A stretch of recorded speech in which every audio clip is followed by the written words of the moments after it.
Hare Krishna, Krishna Krishna, Hare Hare, Hare Rama, Rama Rama, Hare Hare। Srila Prabhupada की जय, गुरु महाराज की जय, आप सब भक्तजनों की जय। नित्य गौर प्रेमानंदी हरि बोल।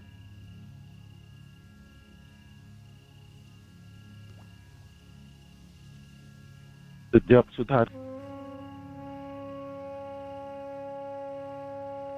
इस सत्र पे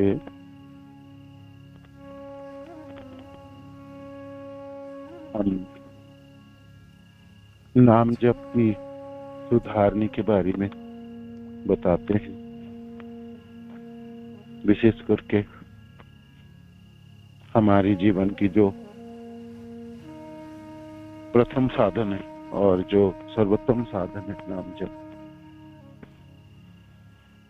वो हम किस तरह से ठीक से कर पाए, उसके लिए कुंजियां और उनके बारे में हमने लगभग 2 साल तक चलाई ये क्लास।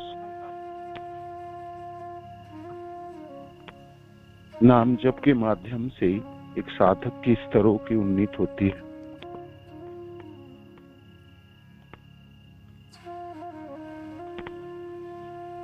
गौड़िया संप्रदाय के भक्तजनों के लिए नाम जप साधन भी है और नाम जप साध्य वस्तु भी है। तो क्रम के हिसाब से इस नाम जपों में हमारे स्तरों की उन्नति होती है। अदो श्रद्धा, ततो साधु संग, सतो भजन क्रिया, ततो अनन्यकृतस्या, ततो निष्ठा रुचिस्तथा, ततो आसक्ति, ततो भाव, ततो प्रेम अभ्युदयञ्चति साधकानाम् अयं प्रेम्णा प्रादुर्भावे भवेत् क्रमः। तो ये क्रम है जो एक साधक अपने नाम जप श्रद्धा से लेके प्रेम तक पहुंचता है, प्रेम तक उन्नति होती है। तो भक्ति की साधनाओं में सर्वोपरि और सर्वोत्तम साधन आपके नाम जप याद रखिए।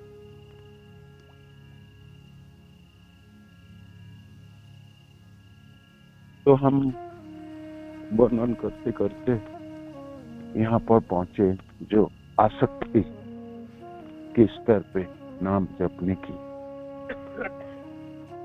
आसक्ति शब्दों की अर्थ है रति भी कहलाता है। रति शब्द से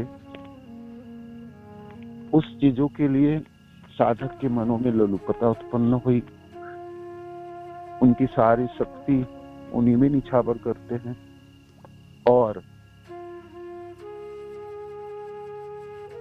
24 घंटे उनके दैनंदिन जीवनों में उसी के बारे में सोचते हैं और किस तरह से और अच्छी तरह से उसको किया जाए उसके लिए तत्पर होते हैं। तो हम सब गौड़िया जनों की नाम जप विशेष करके आसक्ति के स्तरों पे तो वृंदावन में स्थित होके नाम जप है। वृंदावन में 2 तरह से स्थित हुआ जा सकता है। शरीर से तो आप हो भाग्य है, आप शरीर से आप नाम जप कर पाए वृंदावन में रह के, किंतु साथ साथ मन भी, सूक्ष्म इंद्रियों को भी संलग्न करनी पड़ेगी। शरीर और मन दोनों की समन्वय में आसक्ति के स्तरों में संचालन होगी और इन्हीं स्तर को अतिक्रम करके साधक दूसरे स्तरों में उन्नीत होगी।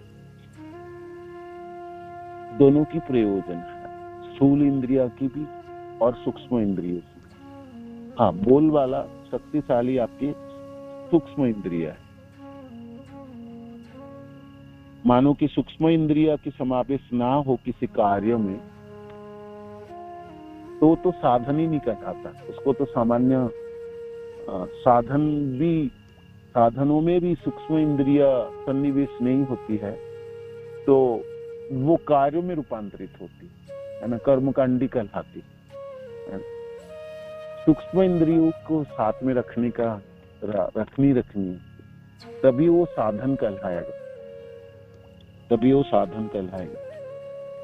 वो साधन होती भी है।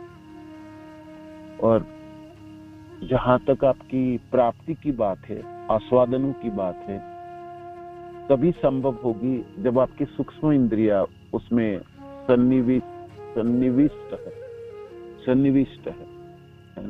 संयोजित है, समाहित होती है।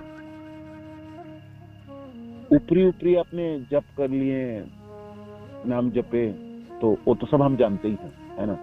हम बहुत भली भांति हमारी अपने को जानते हैं, खूब जानते हैं, है ना। नाम जप, ऊपरी के नाम जप क्या होता, नाम जप में तन्मयता क्या होती है, नाम जप में थोड़ी सी प्राप्ति क्या होती है, वो सब हमको पता है। लेकिन इन सब चीजों से हमने गुजर के जा रहे, है ना। हम समस्याओं की भी जानते हैं, हमारी बाधाओं को भी हम जानते हैं, है ना। तो उच्चारण करना और श्रवण करनी, ये दोनों विधियां हैं और इसमें प्रगति करने की सीमा अद्भुत है ना। मैंने कहा ना, ये नाम उच्चारणी और नाम उच्चारण करके श्रवण करना आपके साधन भी है और साध्य वस्तु भी। एक ही चीज साधन और साध्य कैसे हो सकता है ना, ये अद्भुत है। तो भाई, जिस चीजों से मैं, जिस प्रक्रिया से मैं साधन कर रहा हूँ, करने के बाद मेरे को साध्य वस्तु के रूप में कुछ प्राप्ति होती है ना। तो प्रेम के स्तर में हमको क्या प्राप्ति, हमने साधन किए तो कृष्ण प्रेम प्राप्ति, ये हमारी साध्य वस्तु, हमारी प्रयोजन कहलाता है। हम गौड़िया जनों की हमारी प्रयोजन प्रेम के स्तरों में हम नाम जपते, और प्रेम के स्तरों में ही नाम, शुद्ध नामों की जप होती है। तो नाम जप ही हमारी साध्य वस्तु है, नाम जप ही हमारी साध्य वस्तु है। तो आपके नाम जप की स्तर कहाँ तक उन्नीत होती है, इससे आपको पता चलता है ना, इसके आपको पता चलता है। अच्छे नाम जप या हमारे साध्य वस्तु है। जीवन के अंत में आप कहोगे, देखो जी, मैं आपने भक्ति तो कर ली, है ना, हाथ में क्या लगी आपकी, है ना, कब आप ऐसे बोल पाएंगे जी आपने नाम में आपकी कितनी रुचि है ना, आसक्ति है, भाव उत्पन्न किए, प्रेम हो गई, है ना। तो वो उसके ऊपर निर्भर करेगी। तो साध्य वस्तु है ये सिर्फ साधन भी नहीं, एक साध्य वस्तु है। तो साधनों को साध्य वस्तु में रूपांतरित करनी, है ना, यही हमारी चेष्टा है और यही हमारी प्रचेष्टा है ना। कार्तिक में हमने संकल्प उठाया, हमने तो ब्रह्म मुहूर्त में जप लेंगे। क्यों ब्रह्म मुहूर्त में जप करेंगे? जैसे मैं जप में सुधार कर पाऊं, मुझको समझ में आए जब मैं सुधार करनी है, और मैं अपनी गलतियां तो पता चले, मेरे को मेरी कमी तो पता चली। आपको कमी पता चलेंगे जब आप ब्रह्म मुहूर्त में जपेंगे, है ना। आप मनों को रखने के लिए प्रयत्न करेंगे, मन रहेगी नहीं तो आप फिर खींचेंगे, फिर रहेंगे, फिर आप में तत्पर होंगे, फिर दूसरे दिन फिर प्रयास करेंगे। इस तरह से करते करते हम अभ्यस्त होंगे, है ना। अभ्यास और अभ्यास में परिणत होगी और स्वाभाविक होगी हमारी जीवन के लिए, सरलता होगी, है ना, सहजता होगी इसके नाम से, है ना। बहुत सारे भक्तजन, साधक जन सहज है नाम जपते, बहुत ही सावलील गति से वो नाम जपते हैं और सुन भी लेते हैं।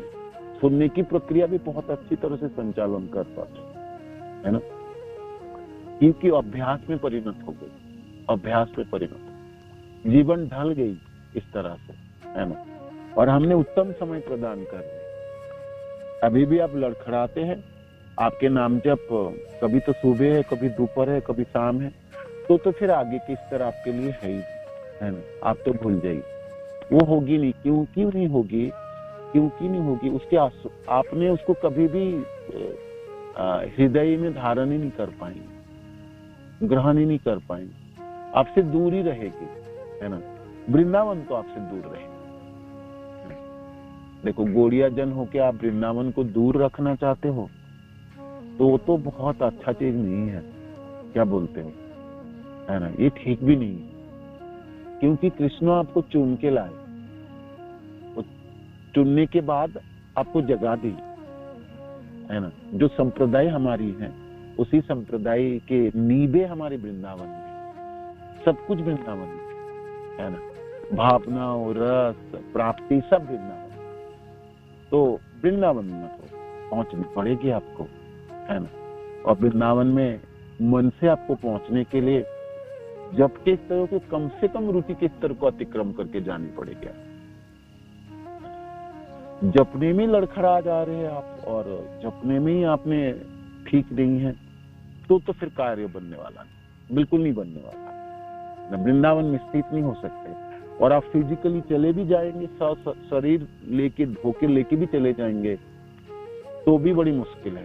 तद अनुरागी तिष्ठान बजे तद अनुरागी जना अनुगान। आपको ब्रज में रहनी है प्यारे जनों के साथ, प्रेमिक भक्त जनों की चरण चिन्ह पे चलते हुए, उन्हीं की दिशाओं को, जो रास्ता उन्होंने दिखाए उसी रास्ते में आपको चलना, ये चरणाश्रित होने पड़ेगी, है ना। तो उसके लिए हमारे आचार्य रूप गोस्वामी पाद लोकनाथ गोस्वामी के बारे में हमने आपको बताया। लोकनाथ गोस्वामी बहुत साल तक रहेंगे। उन्होंने अपने साधन शुरू किए केसी घाट के नजदीक स्थित होके। वृंदावन की वो जगह, उस समय वृंदावन बोले तो वही जगह थी और कुछ ना थी, ना कोई मंदिर, ना गोविंद देव की, ना मदन गोपाल की मंदिर, ना गोपीनाथ, कोई मंदिर, कुछ नहीं।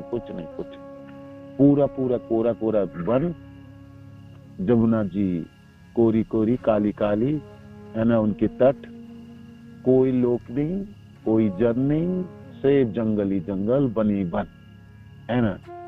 और कोई घाट नहीं, कुछ नहीं। लोग दिन के समय वृंदावन आते भी नहीं थे, दिन के समय आते थे कभी, और रात के समय सब वापस जाते थे मथुरा। रहने के लिए कोई जगह नहीं थी और कोई रहते भी नहीं थे। और उस वनों में पशु पक्षी जानवर हिंस सब कुछ थे, सब कुछ है। उसी दौरान लोकनाथ गोस्वामी ने सोचे, अब मैंने प्रचार कार्य हो गई मेरी, है ना। आचार और प्रचार दोनों साथ साथ। गौड़िया संप्रदाय के भक्त जनों में दोनों चीज एक साथ चलती है, आचार भी होगी और प्रचार भी। आप आचार ही नहीं करोगे, सिर्फ प्रचार करोगे तो बहुत जल्दी सूख जाओगे, है ना। और आपको प्रचार की शक्ति भी नहीं मिलने वाली, है ना। प्रचार करते करते हाय आप अहंकारी होंगे, नहीं तो आप दम्भी बनोगे, और नहीं तो आप देखो कि कुछ सालों के बाद प्रचारी छूट गई, चली गई हो, है ही नहीं, रही नहीं आपके पास, कि वो प्राप्ति, है ना। प्रचार करते समय एक विडंबना है, सम्मान प्राप्ति बहुत ज्यादा होती है ना। वो सम्मान ही बांधता है, डोरी है ये बहुत ही अदृश्य रस्सी है जो आपको जकड़ के रखता है ना। यश, प्रतिपत्ति, जन, सम्मान, धन, सब कुछ प्राप्ति हो जाती है प्रचार, है ना। और एक नेशा की तरह शुरू हो जाता है। तो उससे क्या विडंबना होती है, आपकी धीरज, माने आप अहंकारी होने के लिए पूरी संभावना रहती, पूरी संभावना रहती है, गर्भ जग ही जाता है ना। एक्चुअली बेचारा करेगा क्या, बताओ। अनेकों करोड़ों जन्मों में कर्मी जीवन में तो अहंकारी हाथ में लगे, और इस जीवन में गुरुदेव की कृपा से भक्ति में भी आए, हमने भक्ति के संचालन भी किए, प्रचार कार्यों में लग गए, तो जस्त प्राप्ति हो ही जाता है, प्रचार में सम्मान हो ही जाता है। तो अहंकार की बीजे पना शुरू कर देता है। ये कब वृक्ष बनेगी, कब पल्लवायित होता है पता ही नहीं चलता है। तो इसीलिए आचार हम बचा के रखेंगे ना, तो प्रचार में हम बिल्कुल खड़े रह पाएंगे। साधन आपको बिल्कुल बचानी है, विशेष करके आपके नाम जप बिल्कुल बहुत अच्छी तरह से होनी चाहिए और 100%। तो आप प्रतिशत शक्ति पे झोंकना चाहिए, है ना। हमारे हर आचार्य, जो भी गोस्वामी अपने नाम आपको याद है, आप उनके जीवन यात्राओं को देखो और उनको पढ़ेंगे, सुनेंगे, आप देखेंगे आचार करने में शरीर छोड़ते दिन तक बिल्कुल रत्ती भर कम नहीं किए उन्होंने, है ना। किसी को आप देखेंगे, रघुनाथ गोस्वामी पाद, रूप गोस्वामी, सनातन गोस्वामी पाद, है ना, जीव गोस्वामी पाद, विश्वनाथ चक्रवर्ती ठाकुर, है ना, नरोत्तम दास ठाकुर, सावनंद पंडित, श्रीनिवासाचार्य, केशवदास कविराज गोस्वामी, इनकी भी जिसी का भी नाम आप उठाएंगे, ये सब प्रचारक है, एक से एक बाढ़ के प्रचारक है। ये तो आचार में भी उतनी दक्ष है, उनकी दक्षता तो अद्भुत है।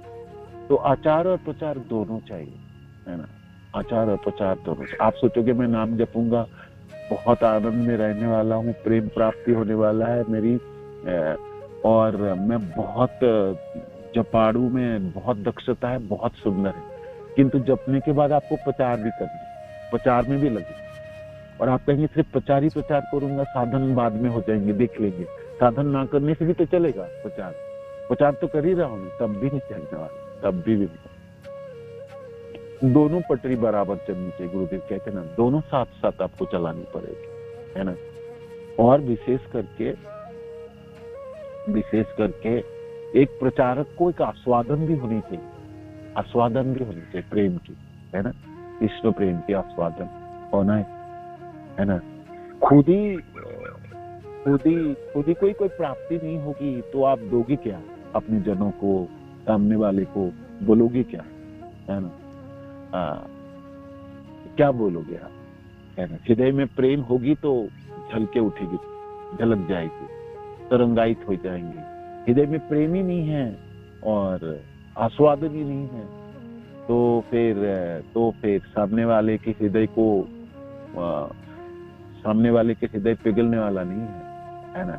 आपके वाणी सामने वाले के कठोर हृदय से टकरा के आप ही के पास वापस आ जाएगी, है ना, भेद नहीं पाएंगे। चक्रवर्ती पाद कहते हैं प्रेम होगी तो, कृष्ण भक्ति होगी तो प्रभावित हो ही जाएंगे, होगी नहीं तो फिर कैसे होगी, है ना। तो फिर वाणियों में शक्ति, आचारों में प्राप्ति होगी। आपके आचरण ही आपके प्रचार के कार्य करके दे देंगे, है ना। आचरण ही आपके प्रचार के कार्य करके दे देंगे, प्रचार के कार्य।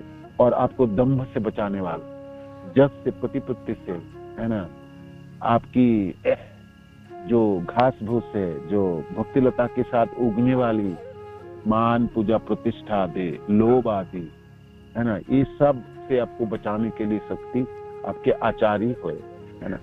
आप विनम्र होंगे, है ना। हमारे आचार्य जन रूप गोस्वामी पाद, उनको रसिक आचार्य कहते हैं, रसाचार्य है ना। वृंदावन में प्रवेश करेंगे आप, रघुनाथ गोस्वामी अकेले ही है, कोई नहीं, कोई ना है। रघुनाथ गोस्वामी आपने लुप्त तीर्थ स्थानों को ढूंढने के बाद किसी घाट में स्थित हो गई, भजन कुटियों में भजनों में लग गई।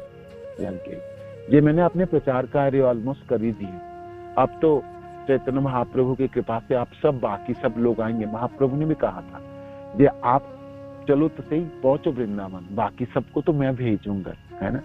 महाप्रभु अब शुरुआत करें और करने से अब पहुंचे सनातन गोस्वामी पाद और रूप गोस्वामी पाद, दोनों भाई लगभग एक ही साथ पहुंचे, है ना। थोड़ी समय के बाद ही रूप गोस्वामी पाद की हमने वृंदावन की जीवनों की वर्णन करेंगे चौपा क्लास में, उनके पीछे की हम कुछ करेंगे, है ना। तो लंबी है रूप गोस्वामी पाद। वृंदावन पहुंच गया, महाप्रभु ने प्रयाग में शिक्षा दिए रूप गोस्वामी पाद की, जे अब आप वृंदावन जाओ, मैं तो नीलाचल की तरफ चलना शुरू किया। वृंदावन आए,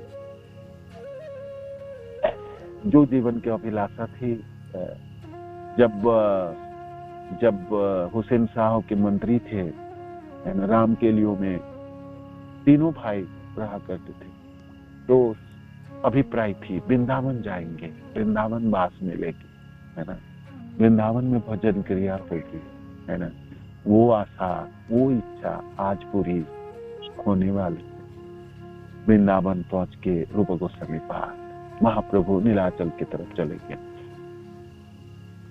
तो आप सोचेंगे रूप गोस्वामी पाद रहेंगे कहाँ, जाएंगे कहाँ, रास्ता कौन दिखाने वाला, वहां तो कुछ है ही नहीं। लोकनाथ गोस्वामी तो एकांत में भजन कुटिया में है, बहुत कम बातें करते थे, मिलने के लिए बहुत ही कम समय होते थे, ना कि बराबर उनकी साधन ही पूरी नहीं होते थे, उनके नाम जप ही संख्या पूरा करके निरंतर लीलाओं में निमग्न रहते थे, है ना। तो रूप गोस्वामी पाद, आपने सोचे होंगे क्या करेंगे रूप गोस्वामी पाद, कहाँ जाएंगे, कौन सा आश्रम, कौन सा मंदिर, कौन सा तलिए, कुछ ना थी, कुछ ना थी। महाप्रभु ने कहा आप तो वृंदावन जाओ और आप तो ग्रंथ रचना करोगे, साधन करके, आचार करके उसी के प्रचार करोगे, लुप्त तीर्थों को पुनर्धार करोगे, भगवान विग्रह को प्रकट करा के स्थान स्थापन करो। 4 आज्ञा थी महाप्रभु। अब पहुंच गए सेनापति, जगह तो बनी बन, जंगल ही जंगल, जमुना जी बहती हुई। लोकनाथ गोस्वामी वृंदावन में है, इतना जानते हैं, किंतु रहेंगे कहाँ, करेंगे क्या, है ना।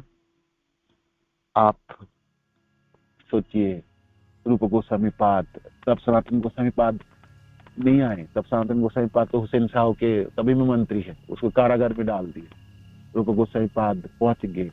रूप गोस्वामी पाद सोच रहे थे भैया को छुड़ाना है, कैसे को छुड़ाएंगे, उसकी व्यवस्था करेंगे, किंतु अभी तो अकेला ही है और वृंदावन कोरी कोरी खाली खाली है, कहाँ रहेंगे, कौन बताने वाला है, कौन दिखाने वाले हैं, कौन जगह देने वाले हैं।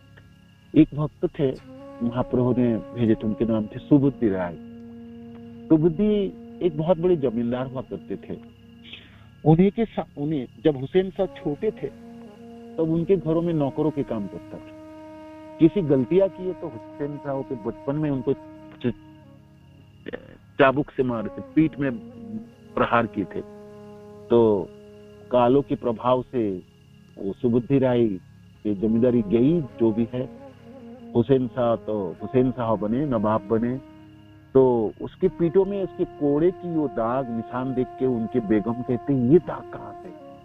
तो हुसैन शाह सारे वृत्तांत तो बता दिए। तो वो बेगम कहती है उस व्यक्ति को पकड़ाओ, बंदी बना के ला, उसको तो मृत्यु दंड देना चाहिए। सुबुद्धि राय पकड़ा गया, है ना, इसको मारो, इसको तो प्राण दंड हो। इतनी हिम्मत, आपके ऊपर प्रहार किए। तो हुसैन शाह कहते हैं मेरी जब दुर्दशा के दिन थे तब इन्होंने मेरी रक्षा की, मेरे को आश्रय दिए, मैं इसको प्राण दंड नहीं दे सकता। तो बेगम कहते प्राण दंड नहीं दे सकते, इसके धर्मनाश कर दो, है ना। प्राण दंड से उस जमाने में बड़ी होती, धर्मनाश करो।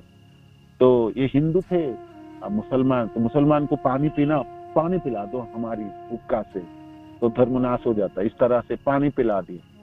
सुबुद्धि राय अप्रयासित करने के लिए दूर पता लगाए, जे मैं अब मुसलमान के ब्लेड छू के पानी पिया हुक्का की, तो मेरी प्रायश्चित कैसे होगी। काशी में आए प्रायश्चित करने की इच्छा से। काशी के पंडित ने कहा गरम घी पी लो और मर जाओ, इसी से आपकी प्रायश्चित। तो सोच रहे थे मृत्यु ही, अब तो मरना पड़ेगी, प्रायश्चित करना माने मरना, यही प्रायश्चित को विधान दिया गया, ऐसे विधान था, पंडितों ने कहा। तो उस समय महाप्रभु विराजमान थे काशी में। तो पहुंचे उनके पास, जे आप बताइए गौर हरि क्या किया जाए। महाप्रभु कहते मरने की कोई जरूरत नहीं, आप वृंदावन चले जाओ, वृंदावन जाके नाम जप करो, वैष्णवों की सेवा करो, वृंदावन वास करो, आपकी प्रायश्चित हो जाएगी। बच गए सुबुद्धि राय, बच गए। वृंदावन आगे, वृंदावन आगे। सुबुद्धिराई जब वृंदावन आए तब भी वो अकेला ही, तब वो लोकनाथ गोस्वामी हुआ करते, लोकनाथ गोस्वामी साधन में लगे। सुबुद्धिराई साधन बहुत ज्यादा नहीं थी उनकी, उतनी पकड़ ना थी। महाप्रभु की आज्ञा वृंदावन रहोगे, किंतु रहेंगे कैसे? हाँ, नाम जप करते थे, वनों में जाके लकड़ियां बकड़ियां इकट्ठा करते थे, उस लकड़ियों को बेच के मथुरा की बाजारों में थोड़ी बहुत जो पैसा मिलता था उसी से वो वैष्णवों की सेवा करने के लिए, महाप्रभु ने कहा था नाम जपोगे वैष्णव सेवा करो, जीवे दया वैष्णव सेवा नामे रुचि, है ना। तो आप ही करोगे, आप ही करो। तो वनों में जाके जंगलों में घूमते थे, सारे वनों के दर्शन कर लिए थे सुबुद्धिराय। 9-10 वन है ना वृंदावन के, सबके उन्होंने दर्शन किए, है ना। लकड़ियां इकट्ठा करना है तो अंदर जाना पड़ता था, सब वनों में, सब भांडीर वन हो, बोला वन हो, महावन हो, बेल वन हो, है ना, जितने भी बने 12 के 12 वनों की हर जगह वो घूमे, लकड़ियां इकट्ठा करने, लकड़ियां की बोझा बना के मथुरा के बाजारों में बेच के थोड़ी बहुत जो धन मिलता था उसके आपने जीविका अर्जन चलाते थे, और चावल बना के पका के चावल पकाते थे, और जो बंगाल के भक्त जनों के ना उनकी सेवा करने के लिए वो तैयार रहे कि कोई भी भक्त आएंगे वृंदावन उनकी सेवा में करो, है ना। रूप गोस्वामी पाद पधार गए वृंदावन, कौन मिलने वाला? सुबुद्धिराय, सुबुद्धिराय, सुबुद्धिराय उनको जगा दी, है ना, चावल पका के खिलाए।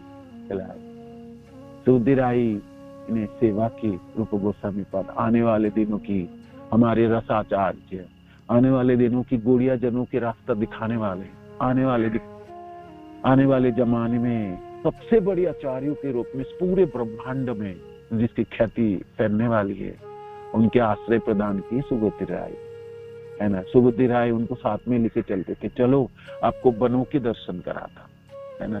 वृंदावन की वनों की दर्शन सुबुद्धिराय सीखे रूप गोस्वामी पाद, सुबुद्धिराय सीखे, सुबुद्धिराय सीखे। रूप गोस्वामी पाद वृंदावन पहुंच के, मैं आपको जपा क्लास में रूप गोस्वामी पाद के बारे में इसलिए वर्णन कर रहा हूँ, यहाँ से हमारी आसक्ति तथा रतियों की शुरुआत होगी, है ना। किस तरह से रूप गोस्वामी पाद में अपने जीवन निर्वाह करे, हमारे आचार्यों ने किस तरह से नाम जप करे, उसकी एक श्रृंखलाई है। उनमें से हमने लोकनाथ गोस्वामी के बारे में पढ़े और अपने आप को जगह चुन के मैंने आपको दी, जिसमें अपने बैठ के जप सकते हो।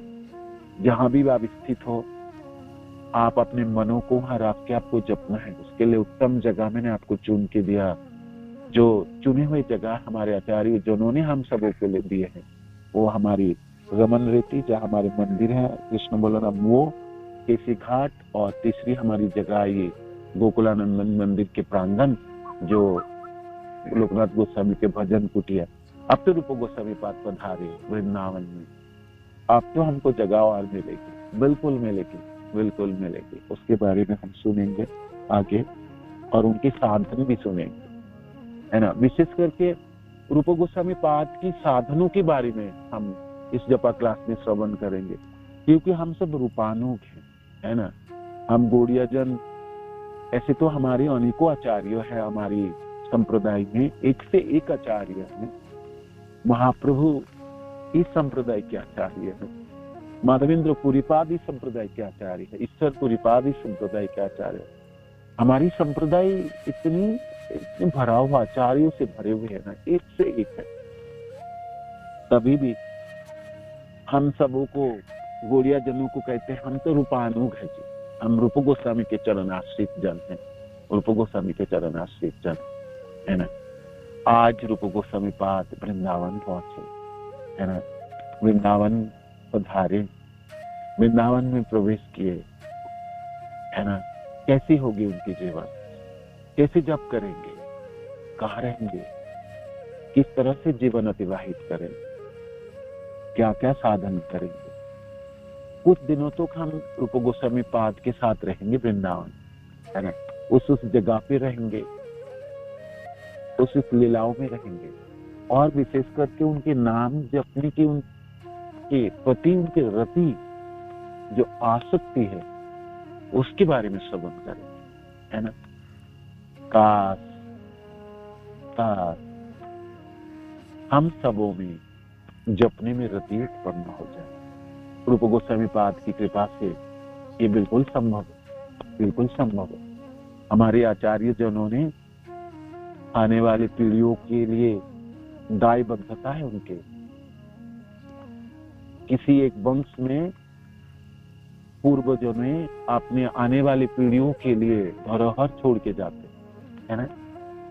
तो खजाना है, उस खजाना के बारे में जानना हमारी अधिकार है। बिल्कुल जानेंगे, हम सुनेंगे भी है, और हम सबों के लिए क्या उपदेश देखेंगे वो भी जानेंगे, है ना।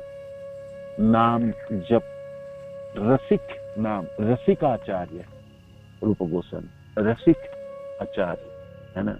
रसों की प्राप्ति, रसमय जीवन, है ना। नाम जप में आसक्ति होके इस तरह की पढ़ते समय, सुनते समय रूप गोस्वामी पाद के बारे में ना सुने तो फिर अधूरा रहेगी। तो आप रूप गोस्वामी पाद वृंदावन में हैं, सुबुद्धि राय के साथ जंगलों में, वनों में, है ना। दोनों मिलके ढेर सारे बातें कर, है ना। सुबुद्धि राय कुछ कुछ दिखाते, देखो ये वन, ये वन, ये वन, ये वन, है ना।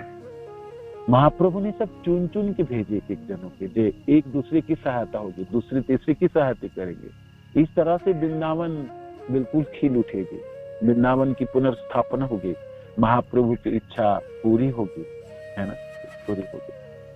तो रूप गोस्वामी पाद और सुबुद्धि राय के वृंदावन की कथा हम सुनेंगे, और विशेष करके रूप गोस्वामी पाद के नाम जप के प्रति उनकी रति, नाम जपो, नाम जप वृंदावन में स्थित होके उसके बारे में हम श्रवण करें। ठीक है। श्रील प्रभुपाद की जय, गुरु महाराज की जय, आप सब भक्त जनों की जय। निताय गौर प्रेमानंदी, हरि बोल, हरि कृष्ण, धन्यवाद।